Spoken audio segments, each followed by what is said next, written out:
These are 7 times Khabib Nurmagomedov completely shocked the MMA world. In my opinion, Khabib is the best fighter. As of today, I would call Khabib Nurmagomedov the greatest fighter. His position and his balance was so good. He knew where my weight was, where it needed to be to get in a better position. He's just so advanced. And his feet are like hands, like his foot sweeps and the way he breaks you down, it's good, man. He's good.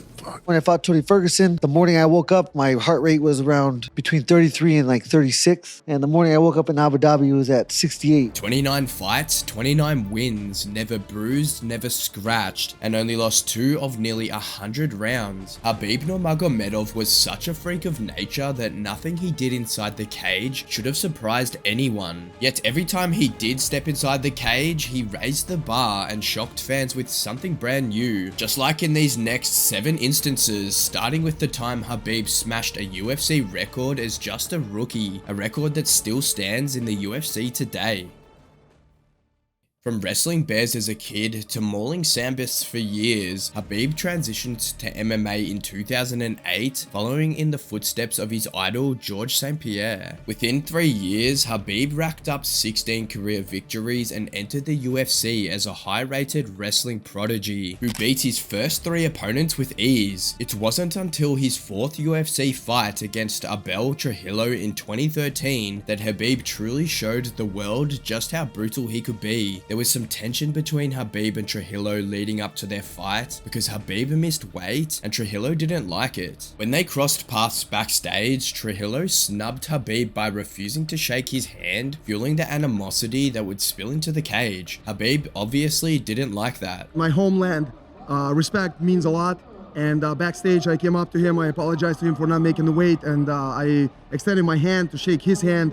And he basically just kind of gave me a mean look and he walked away. He left me hanging. Khabib retaliated against the disrespect by aggressively shoving Trujillo during their face-off, a moment that nearly ignited into a full-blown brawl. When the cage door closed, Khabib stunned everyone by setting a record that remains unbroken to this day. For 15 minutes, Khabib ragdolled Trujillo, tossing him around and slamming him like he wasn't a certified killer. In total, Khabib took Trujillo down 21 times, setting a UFC record that still stands today. Khabib continued to tear through the lightweight division, defeating Pat Healy and Rafael dos Anjos to solidify his place among the division's top contenders, but unfortunately, a brutal knee injury halted the Eagle Express in its tracks for a good 2 years. He was sparring, he had great sparring, and no contact was actually made. He took a step back. As he stepped back, his knee kind of went out on him, 2 years is an eternity in a sport like MMA where the landscape evolves every day. But for Khabib, he was about to prove why it didn't mean anything at all when he came back to face the toughest test of his career.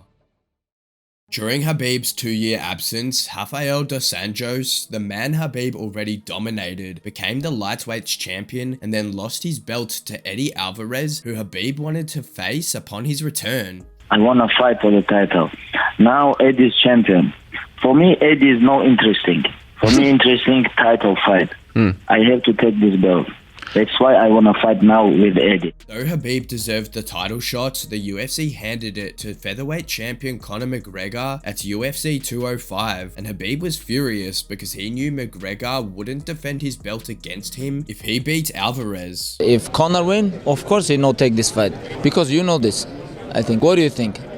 He take wrestling guy, one of the toughest wrestling guy, or he take striking guy? What do you think? I think of course he take easy fight. Maybe he fight one more time with Diaz and make money, easy fight. To make things worse, Khabib was relegated to the prelims against a dangerous fighter like Michael Johnson, who is known for talking the talk, even against world-class opponents, and he certainly lived up to his reputation against the Russian. Heading into the fight, Johnson talked some trash, claiming that Khabib hadn't evolved and was just a one-trick pony. Obviously, Khabib's been out of it for a little while as well. Where do you think he's the most dangerous, though? Do you think we'll see a new and different fighter than the last guy we saw? No, I don't think we're going to see a new Khabib Khabib. We haven't seen him progress his game at all. You know, he's just been a wrestler to take guys down and hold them and beat on them, and he's great at that. And you know, that's what he's great at. So I hope he's became great at other places or worked on his stand-up, and I hope he tries to test it out on me Saturday. You know, I'm looking forward to that one. On fight night, Johnson drew first blood by cracking Khabib with a left hook, but Khabib immediately responded by shooting for a takedown, securing it, and then unleashing brutal ground and pound. Khabib even asked Johnson to give up while punching him in the face time and again. Khabib eventually submitted Johnson with a Kimura and then turned his aim towards Conor McGregor, who was yet to arrive in the arena to headline the event against Alvarez. Beginning of the year, he tapped like chicken. End of the year, he fight for the title. Crazy. Hey, you know guys, this is true. This is not trash talking. I wanna fight with your chicken because this is #1 easy fight in lightweight division. Conor ended up defeating Eddie Alvarez, earning the lightweight title in the process, and despite deserving a title shot, Khabib didn't get an immediate response from McGregor, who wasn't eager to defend his belt against him, exactly like Khabib had predicted. In fact, after winning the lightweight belt, McGregor became inactive and turned his focus towards a boxing match against Floyd Mayweather. To make up for McGregor's absence, the UFC instead set up an interim lightweight title fight between Khabib and Tony Ferguson set for UFC 209. The two had been scheduled to face each other twice before, but both times the fights fell through for various reasons. The third time wasn't the charm either, as Khabib pulled out a week before the fight as the Dagestani fell ill due to a botched weight cut. Some say tiramisu was to blame for it. It's tiramisu time, motherfuckers! With Khabib missing his title shot due to a poorly done weight cut, he silenced his critics in his next fight by not only fixing his weight issues, but also destroying one of the nastiest lightweights on the planet, who was expected to give him a real test. When he fought Khabib, Edson Barboza was on a 3-fight winning streak against top-tier opponents, and given Barboza's ability to cripple people with kicks and catch them napping, many considered him to be Khabib's kryptonite. But the Eagles' critics were in for another rude awakening. Khabib knew that Barboza was a tough opponent to crack, but that was exactly the challenge he craved. He wanted to silence his critics and prove that he was the real deal, and there was no better way to do it than by dismantling one of the division's most dangerous strikers. I don't want to take easy fight and people talk about, oh, Khabib gonna kill this guy, you know, like no interesting.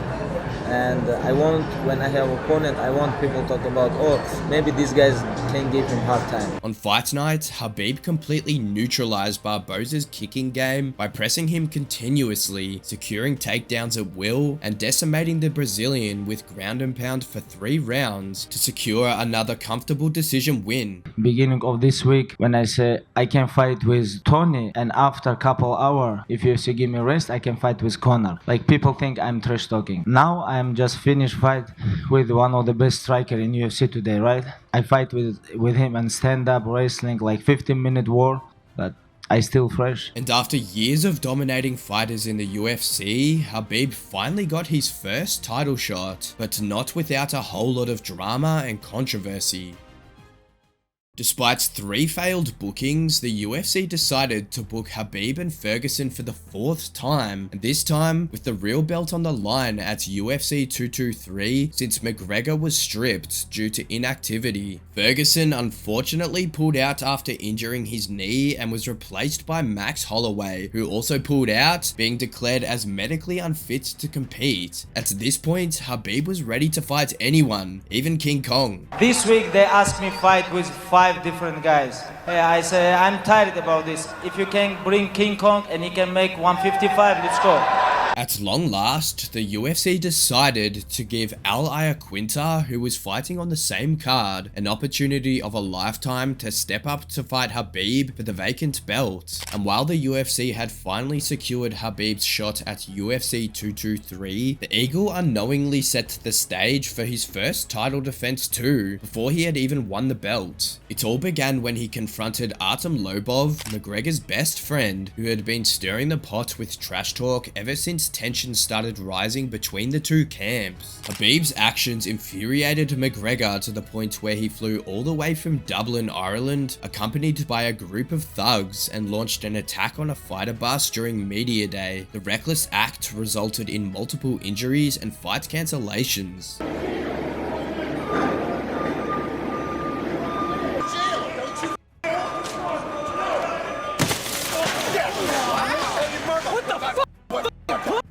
Following the incident, Dana White was absolutely furious at McGregor. No, I think everybody's going to be pretty disgusted with Conor McGregor right now. You know, listen, you don't like Khabib and you don't like what happened or whatever, then fight Khabib. You can come in here and you can do it legally. This fight's happening Saturday. We could have talked and made the Khabib fight right after. You could do whatever you wanted to Khabib within the limits of the rules of you know, fighting. But you want to grab 30 fucking friends and come down here and do what you did today? It's disgusting. When Khabib was asked about McGregor's attack, he delivered one of the most iconic one-liners in UFC history. Send me a message, like location, I'm gonna come. Whatever you want, doesn't matter. Ireland, New York, Brooklyn or Moscow, doesn't matter. Tell me, where? Despite all the drama going on, Khabib went on to dominate Iaquinta to claim the lightweight title at UFC 223 by unanimous decision. And just 6 months later, the UFC booked Khabib's first title defense, which was about to become one of the darkest fights and rivalries in UFC history.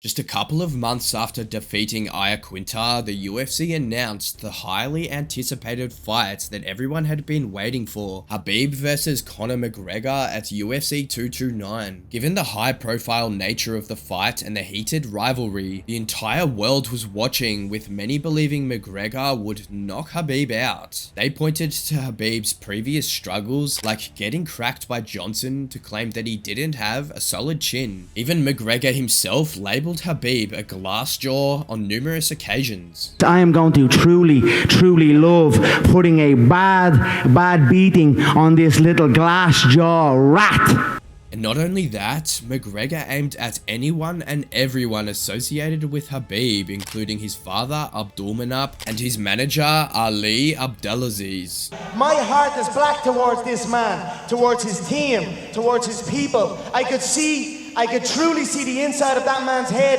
and smile. I don't give a fuck about him or his people. Like I said, there is way deeper shit than just a fight on Saturday night. So it is what it is. I'm here, I'm gonna settle this the noble way for myself and then see what happens after that. McGregor even bragged about his notorious bus attack, claiming that he made Khabib allegedly shit himself when he threw the dolly at Khabib's bus. It's his birthday! I'm gonna go like bus. Fight. Happy birthday, Like, bus. I don't drink. Why don't you drink? I don't drink. Why don't you drink? I never drink. I'd say you're some buzz at parties. I never drink. You're mad backwards.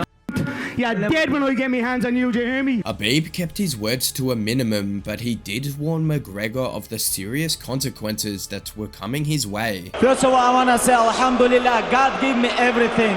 Alhamdulillah, I know you got this, they don't like this. Alhamdulillah, tomorrow night I'm gonna smash your boy, guys. I'm gonna smash your boy. And I want to say thank you, all Irish fans, you know, all fans around the world.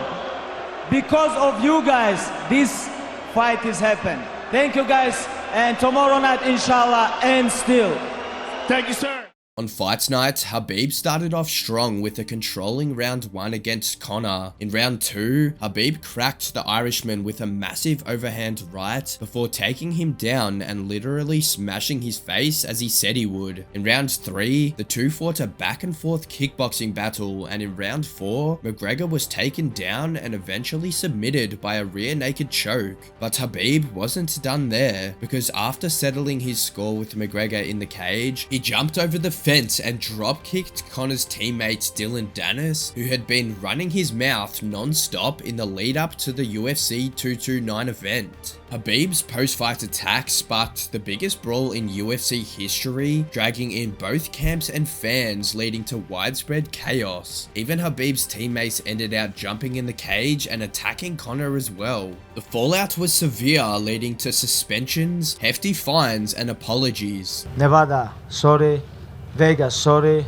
And Alhamdulillah, undisputed, undefeated UFC lightweight champion. After serving a 6-month suspension, Khabib returns to the cage for his second title defense, and this fight would end up being the closest moment he'd ever have to losing his zero.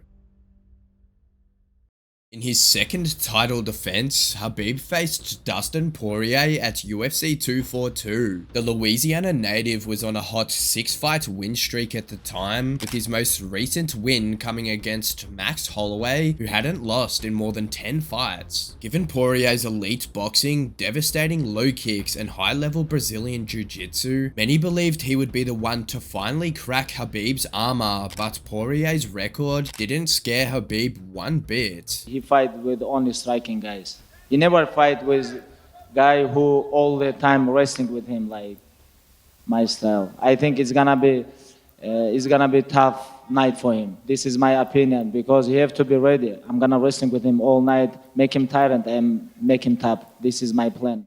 For Poirier, the fight wasn't just about the belt, it was about solidifying his legacy as the lightweight GOAT. He believed that a win over Khabib would cement his place at the top of the all-time list. If you look at the run that I'm on, one current champion I just beat, I think 2 or 3 former world champions I beat in main events and finished them. If I go out there and stop Khabib, you know, I think I'm one of the best athletes at 155 pounds to ever fight. You know, that's gonna cement my name in the history books forever. With everything on the line, Poirier came out swinging, determined to leave it all in the cage. Despite being controlled on the ground for much of the fight, he gave Khabib's fans a couple of heart-stopping moments when he rocked him on the feet and locked in a tight guillotine. In that moment, it seemed like the undefeated run was about to end, but Khabib slipped out of the choke and moments later turned the tables, securing a rear naked choke to submit Poirier and keep his flawless record intact. After the fight, Khabib admitted that Poirier's guillotine was tight. Only one thing, it was very close. This is guillotine. First time, it was very good guillotine. The fact that Poirier came so close to creating a legendary moment haunted him deeply. He admitted that the near victory slipping through his fingers would stay with him forever. And you know, I feel like I'm gonna have to live with tonight for the rest of my life. Khabib's next fight was by far the toughest of his life, not just because of the legend he was facing, but also because of a personal tragedy that would have completely shattered any normal human. 7 months after dismantling Poirier, Khabib was scheduled to face Tony Ferguson for the 5th time at UFC 249, but like all previous bookings, it fell apart, this time because Khabib couldn't secure a US visa due to COVID restrictions. The UFC pivoted by booking Ferguson against Justin Gaethje for the interim title, and the highlight put an end to the Khabib-Ferguson saga once and for all by stopping Tony in the 5th round. A few months after UFC 249, tragedy struck when Khabib's father and mentor, Abdulmanap, passed away due to health complications. Many believed this devastating loss would push the Eagle into retirement or keep him away from the sport for an extended period. However, just 3 months later, Khabib returned to the cage, facing Justin Gaethje at UFC 254. Many, including Gaethje himself, believed that the loss of Khabib's father would leave him vulnerable and that he was going to land significant damage on the Eagle. He's going to have to take chances to not be on his feet. And when he's on his feet, I will be causing massive damage to his legs, to his body, and his face. And that's the plan. Gaethje was also considered as Khabib's toughest challenge yet, given his NCAA Division I wrestling background and devastating knockout power, but Khabib remained unfazed by the hype, confident in his own skills and unshaken by the perceived threat. He knew that once the cage door closed, it was all about proving his dominance. My wrestling is never stop. My wrestling, I'm gonna keep forward, I'm gonna keep going. I'm gonna give him hard time, you know. I'm going to make him tired. I'm gonna take his soul.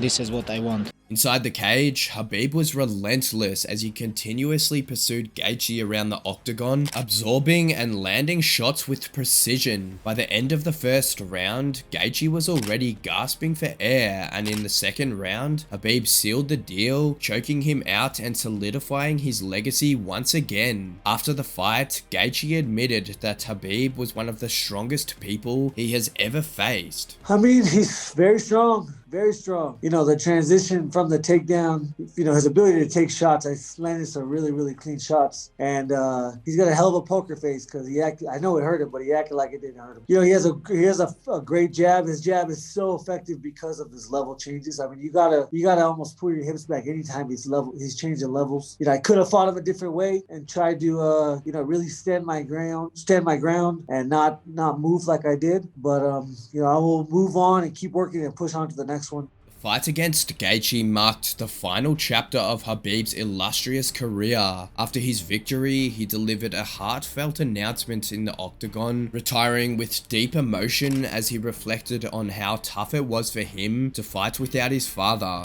It was my last fight.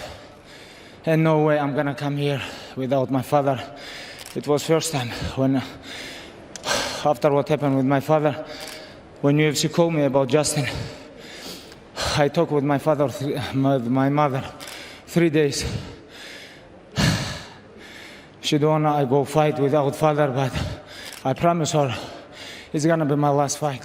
The announcement sent shockwaves through the MMA community as Khabib had kept his retirement plans completely quiet, revealing them to no one, not even Dana White. So what do you do? I mean, obviously you respect him, you give him his time, do you talk to him and say, hey man, we still got some ideas for you? I don't ever, listen, when guys want to fight, they want to fight. If they don't want to fight, they don't want to fight. Let them take some time off, let him heal, not physically, but emotionally heal with what he's going through from losing his father. I said, we're all lucky we got to see what we saw tonight. Despite Khabib's firm stance on retirement, Dana White would go on to do everything he could to bring the Eagle back into the octagon. He offered Khabib life-changing money and even a rematch with Conor McGregor just days before the Irishman's return fight against Dustin Poirier at UFC 257. This fight with Poirier is trending bigger than the fight with you and Conor on pay-per-view.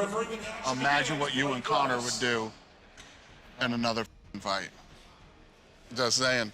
I'm just saying. However, Khabib stood firm against Dana's promotional tactics, honoring the promise he made to his mother. At just 36 years old, he enjoys a fulfilling retirement, dedicating his time to coaching the next generation of Dagestani fighters to conquer the grandest stages of MMA. He's truly a combat sports royalty. These were 7 times Khabib Nurmagomedov shocked the MMA world. If you want to see another UFC GOAT doing the same thing, check out this video here.